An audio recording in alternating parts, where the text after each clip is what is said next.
discussing empowering resilience, so scaling women's impact in African tech.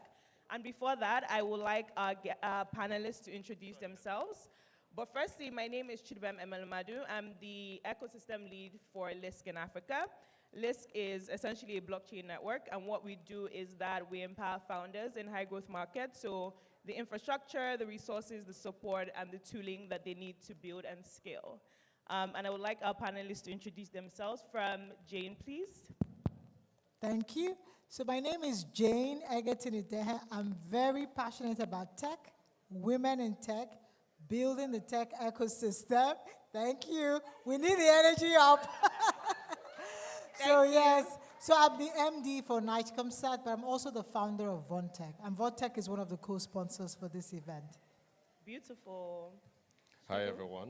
Shego, co-founder, CEO of Masai, Africa's premier M&A marketplace for buying and selling businesses and assets. Thank you.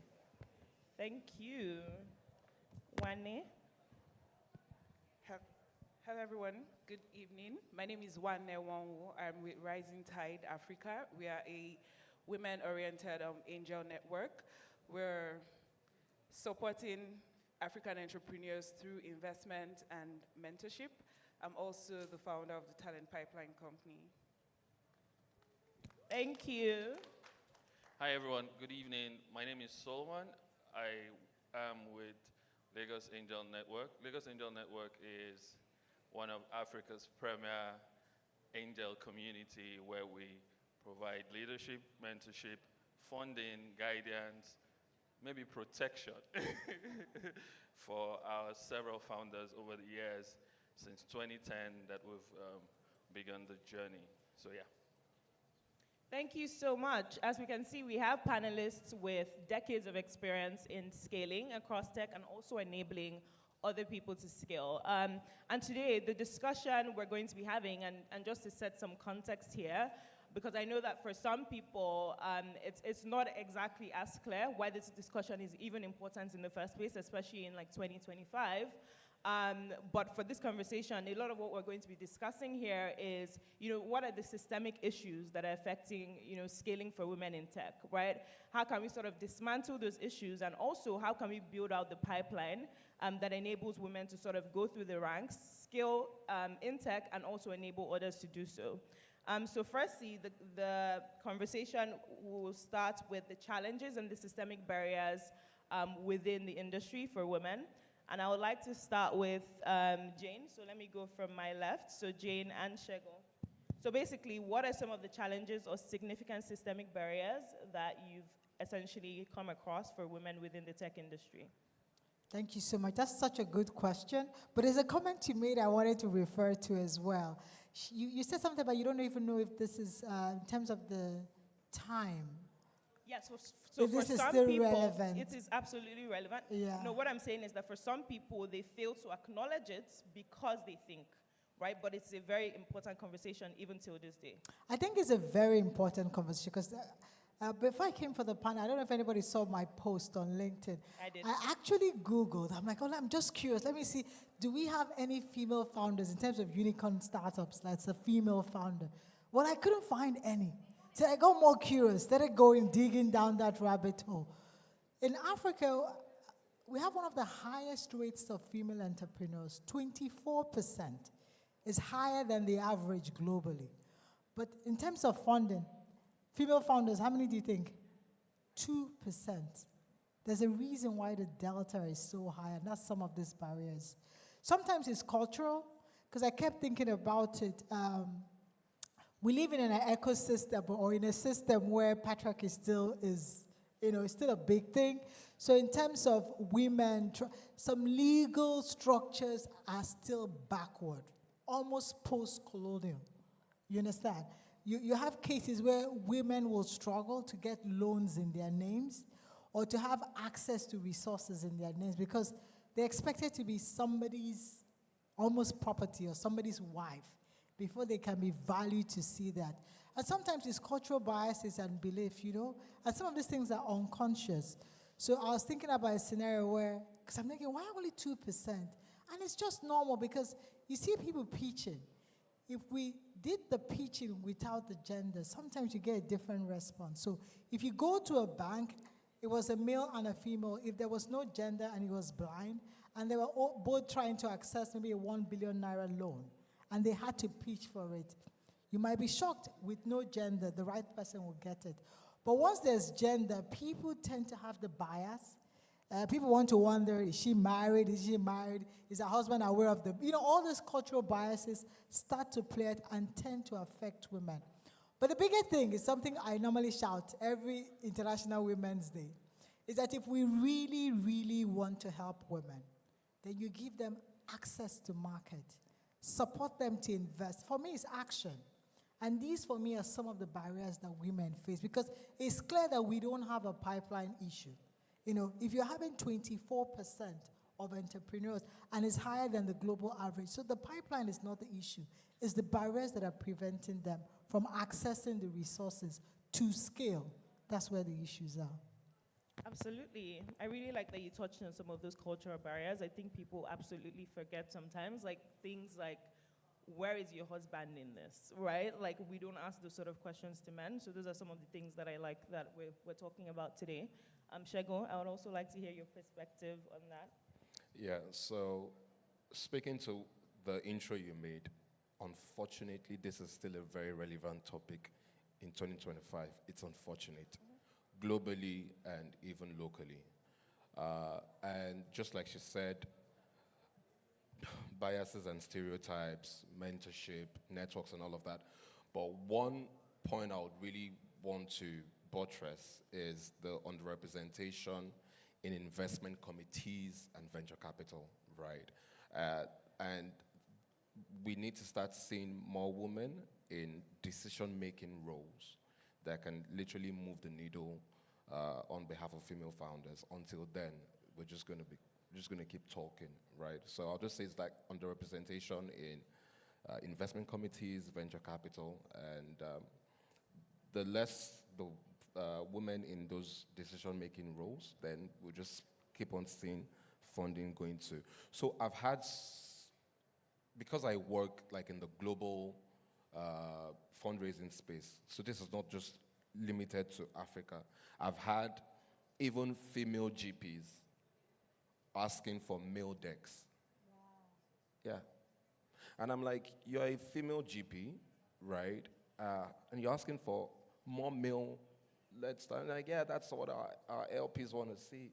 Wow. Unfortunately, right? So these are the issues, but I'll just touch on the remaining.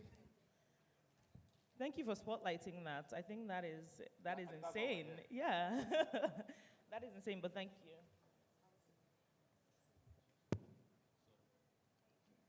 So I think that Jane and Shego have really touched on the very, very obvious points. And not to overladen all those points, I'll just go following Shego's thoughts around underrepresentation and having more women. I think that the onus is also on us as women who are now in the quote-unquote spotlight to make a case for getting more women to sit at the table. Because the truth is, like Jane had rightly mentioned, there are cultural barriers and it exists. But if you don't have women at the table who are making the case for other women, the probability that would keep having these conversations over and over again is very high. There's a very high chance of that happening. So we need to be able to create more space by mentoring, taking other women along and showing them creating that enabling environment for them to also get a seat on the table. Thank you. You people are flogged. Yes, okay. Thank you, yes. I think it's actually very interesting because something that you highlighted in terms of the amount of women that are getting funding, you saw 2%, I actually saw 5%. In any case, it is really low. And when you actually look at the data for capital efficiency, right, I actually saw Patek's survey that actually said that women utilize capital twice as efficiently. That was for Patek. And McKinsey, the ROI on female-led startups in terms of investments was actually 35% higher in terms of ROI than male led startups. And I think that definitely shows us that like it is not a capacity problem, right? It is actually a systemic issue. But just to like touch on the sort of rebuttals that we've gotten from like VCs that we've seen, and you sort of mentioned that, in people saying that is a pipeline problem, right? Because when you look at the tech workforce, there are 25% of women thereabout, 25%, 30% of women in tech. And then even in terms of deal flow, you find a lot of VCs just speaking to how you have a lot less women-led startups in their deal flow. So I would like to hear some thoughts on that. So maybe I can start from that side. Do you think it's a pipeline issue? And if so, how can we sort of ensure that we're building out that pipeline as well? No, I totally disagree that it's a pipeline thing. Because again, what feeds this pipeline? It's the women in entrepreneurship. Jane said from research that 24% women doing business across Africa. It's higher than anybody else globally. So more women are doing business in Africa than around the space. But more women are not coming out.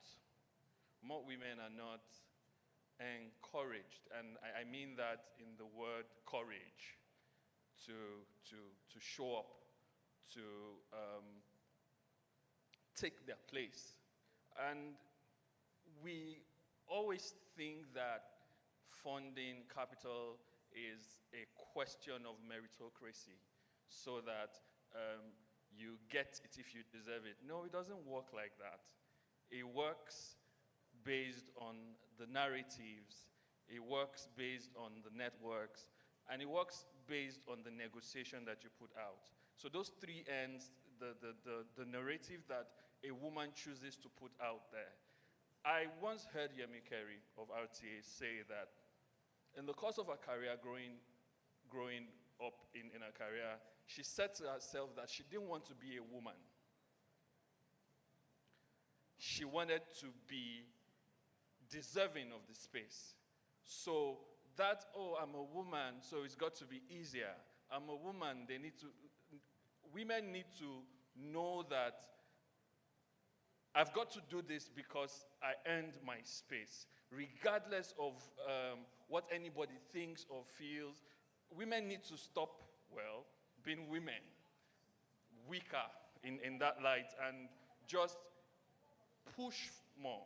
Because if there are more women across Africa doing businesses, and we are talking pipeline not being fed, then it means that we're probably not out there enough. Thank you for that. I want to touch on that point where you mentioned like narrative, I guess audacity, because you actually see that data where it says like, I think this was more in hiring, but like, women would typically apply for roles that they find themselves to be almost 100% qualified, and men would do so for like 60%. So definitely that audacity is very important. So yeah, I like that point as well. So yes, thank you for touching on that. You mentioned mentorship, you mentioned networks, which I think is very, very important. I think that we need very strong entrepreneurial networks, because that is very important for anyone, right, to sort of scale within tech. So mentorship and networks. And following on from that, I want to ask this question to Jane, right? So you've had, incredible leadership roles across different industries. So in your perspective, how have mentorship and networks played a part in your journey, and what sort of advice would you give to women regarding that? Mentorship and networks have been they're like priceless to my journey. And I want to refer to something Solomon said. Solomon, I like the point you made about, you said women should be courageous. Maybe they're not being really visible, something like that.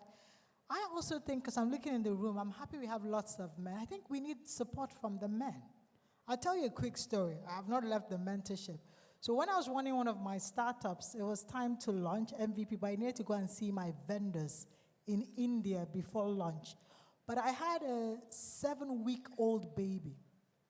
So I left my baby, and I thought it was quiet. Nobody knew, just me and my husband. And I went to India. I spent about 10 days in India. And literally, everyone was looking for me. Everybody was worried that I left a 7-week-old baby with my husband. What they forgot is that I didn't have the baby alone, isn't it? He's part of the journey. He's supported. And I'm indirectly speaking to the audience because what we are asking, you're saying women should be courageous. Maybe they are courageous. Maybe what we need is more support. Because a lot of, I don't want to, call names, but people were insinuating that I might have been a careless mother to have left a 7-week-old baby with my husband and taken off. But he understood my vision and he was willing to support me as a partner. And I think we need to see more of that. Of course, he played out well. Today I'm here, isn't it? So I'm just re-emphasizing that maybe, as we said, there's not a pipeline problem, and maybe there's not a courage problem. Maybe we need support. And that's where mentors and networks are important. Because, I will be riddled with guilt, thinking that I did the most horrible thing, until I had a mentor sit me down and tell me something worse that she had to go through to make it through her journey and how she did it. And that encouraged me. That's where experience comes in.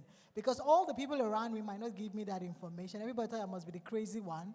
Until somebody I so admired, and I'm admiring her journey, tells me this is how I took it on, head on. So mentors for me are key, because without that, I don't know where I'll be. Sometimes, I put up a quote the other day. I said, it's lonely at the top. It's lonely at doing the right thing at the top. You're almost like the crazy one. So mentors come in handy, especially for female founders, because a lot of time people will contest what you're doing. People, because of biases, competence is an issue. Because once they see the gender, they don't equate it with competence. You're almost trying to overprove yourself. Like you said, Yemi was saying that, she wished she didn't want to be a woman. It's okay to be a woman. I didn't wake up one day and say I was going to be a woman. Like, if I have a marriage, I have to be the one by nature to carry the baby, isn't it? It's not something I forced on myself. It comes with the territory. It's like the color of your skin or the color of your eyes. You don't choose it. So we don't expect people to use that as a bias against us. If nothing more, we should get support. And I think that's where mentors are really important. Thank you so much. Beautiful way to close that. Unfortunately, we have to make it very short and sweet. So I'll give the panelists just final words from Shego. Final words? Okay. So basically around this conversation, right? So if you could say maybe one underrated skill that you think women should build, or one way, for example, like she said, that we can actually support more women to essentially scale within the industry. So before I give that quick fire, right, there's this debate, and I think I agree to a strong extent that women are over-mentored right now. And underfunded. They need the capital, right? Look, you can count the high-growth female founders with your two hands. I even call them 30, because at each mentorship program, you're seeing all of them there, right? And they're doing tremendous work. They need funding. So we need more we need more females filling up those decision-making roles. Until then, we're not going to get the capital that we need. But one skill that 2025, and this is for everyone, it's for women, it's also for men, sales, right? If you go on LinkedIn right now, you would see a trend. And once I mention it, I'm sure everyone in the room is going to agree. You are seeing founders launching their fundraising on LinkedIn now. Yes or no? Everybody is fundraising on LinkedIn now. I went into this 2009. My father died. Then when he died, we entered into health tech, and now we're launching $500,000. It will surprise you that people are fundraising on LinkedIn right now. How many female founders have you seen on LinkedIn doing that? Don't do that. But it's male founders. I only saw one. Right. So no. Yeah, to that point, right? So sales, you have to be aggressive as ever. 2025, you have to sell every opportunity. Don't be afraid that if I go on LinkedIn and I'm trying to fundraise, will I sound too salesy? Sell. Thank you. Thank you so much. Unfortunately, we have to continue this conversation after. We do not have time. They've been Sorry, suffering. the time czar But is yeah, here thank now. you We don't so have time. much. We're out of time. Yeah. Okay. Thank- Basically, support more women. Women are over-mentored, underfunded. Thank you very Give much. us money. Thank you. Thank you. Quick photo, quick photo, quick photo.